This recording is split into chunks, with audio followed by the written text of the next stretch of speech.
And joining me to talk about the debate surrounding Detroit Public Schools is Dan Quisenberry. He's the president of the Michigan Association of Public School Academies. Dan, thanks so much for joining me. Thank you. I feel like when we're talking about the revitalization of Detroit schools and education in Detroit in general, including charter schools, it's come down to this us versus them, charters versus public, which is an argument I believe that we've had in Michigan 20 years ago. Right. Why do you believe that it has come back to an us versus them argument? Well, unfortunately, there's always a little bit of who's in control, but the premise you started with is absolutely correct. It's what ought to bring us all together.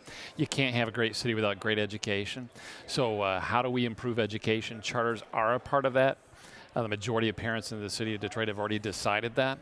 70% of the charters that are operated there are operated by Detroiters. So how do we move forward and work together? We need a healthy DPS. We need healthy charters. All right, so let's talk about how we make that happen. In the Senate, they believe the road to healthy charters and healthy DPS is having what they're calling the DEC, Yeah. and where they're going to be able to have a commission that controls the opening and closing or the failing of schools that are failing. So what is wrong with that from your perspective? Yeah, good question.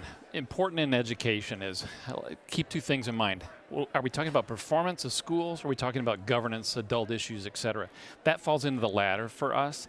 It interjects in a way that doesn't happen across the state. New city politics, new adults into the equation, doesn't replace, doesn't change. It's just going to add more politics to the equation. We don't think it helps teaching and learning, doesn't attract new teachers, doesn't help us improve standards. We're just trying to make sure we really are focused on performance. So you're saying that the charter school should be able to self-regulate and not have regulation from the city? Good clarification. No, that's not the case. There are already folks, authorizers are charged with doing that. Now, changes need to be made. We need to have new standards. We need to hold charter schools and their authorizers accountable. The State Reform Office has not been utilized, so I don't want to create a second entity that's doing the same job when the first one hasn't done its job yet. So let's make sure we're doing those things, holding people accountable, improving outcomes and standards, performance-oriented, not just looking at a new governance solution, hoping that that's going to really change things when it might not. All right, so supporters say, but wait a minute, nothing has worked in the past at Detroit schools. Other urban school districts have some kind of board like this, have some kind of oversight on this. Why wouldn't we try that where it has worked in other places? There's two pieces. There are some things that are working in the city of Detroit, both DPS and charter schools. We want to build on the things that are happening. Stanford University tells us that charter schools, on average, get an additional 3 months of education in language arts and math. That's really important. We got to grow that. The second piece is some of the examples people throw out don't work well. It was working well in New York City until an election happened, and then it changed 180 degrees. So now it's not working. So we don't want to replicate the mistakes around the country. We want to actually build on what's working in Detroit.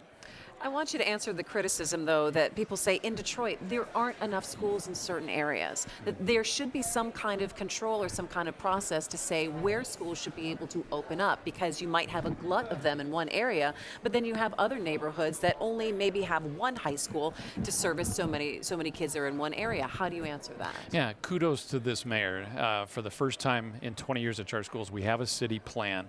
It's going to be very important for his engagement without any new statutory changes to say, hey, here's my plan for the city. Here's the neighborhoods where schools need to be. Here's the real data that people can work with to say, here's where I want to have a school. And then to work with folks to make sure there's a facility available, that there's land available. It's those kinds of issues that have been the challenge, not the knowledge of knowing, hey, there's where a school needs to be. It's more of what's the plan going forward? How do I actually get into that neighborhood and resolve the issues? And then, frankly, we need more accountability to make sure we're engaging communities, neighborhoods, talking to people prior to schools opening, making sure those partnerships start early. All right, so give me the ideal. Yeah. Give me the ideal legislation that you would like to see that would think that would work then for DPS. Yeah. If it's not specifically what the Senate has already laid out. There's two pieces to that. One is it certainly puts Detroit Public Schools back on its feet, because that's not a given in the legislature necessarily or around the state. Returns local governance back to the city, does have accountability for charter schools, accountability for authorizers, talks about funding issues, but then We have work to do after the legislation passes. That will get us to the ideal. This is not something like in other policy issues where it just happens. We will have a lot of work to do, all of us, in making sure good schools open up, that they're run, that they're held accountable, that people do their jobs. We really realize the vision of excellence in the city again. That's what people deserve. Yeah, Dan, that really is the next piece, because we're talking about cost, and we're talking about governance, and we're talking about certain setups, but no one has really started talking about, do we need to go in and look at our curriculum again? What do we need to physically do inside a lot of these classrooms, and how are we teaching kids so that the numbers, the achievement numbers that we're seeing that are so staggeringly low, so they start to come back up again? And where did the switch flip? 10 years ago, when we ranked much differently. Yeah, standards are an answer to that. I know the state superintendent is working on addressing that as we speak. It's a problem for all of our schools in Michigan, but it certainly magnifies the problem in Detroit. And then Chris, this sounds crazy in a way. We need a vision. We need to be talking about what we really would be excited about seeing in a school system in the city of Detroit. Kids engaged in the arts program or focused on STEM or engaged in cultural issues, things that really would start to excite everybody about reinvesting, attracting the talent we need, getting kids to school. Sometimes it's just about excitement, and we need to recreate that vision in the city. Last week, Mayor Mike Duggan had a meeting, and he brought in some charter authorizers. You were characterized it as a strong-arming, brass knuckles, kind of trying to bring in political clout to lean on people to come over to his side. What's your relationship with the mayor, and how have you talked about these sort of things? It's good. We talked again just yesterday after the press conference, and what I mean by that is, okay, yeah, there's politics and all of this. The legislature's dealing with these issues. That's political. What I wanted to say there, we said it very strongly, was, okay, you want to get angry and political? Talk to me. I don't think it's appropriate to put school leaders in the position of saying, which side are you going to be on publicly like that? We didn't ask our folks to stand up and say, hey, we're opposed to the DEC. We were just trying to avoid some of that.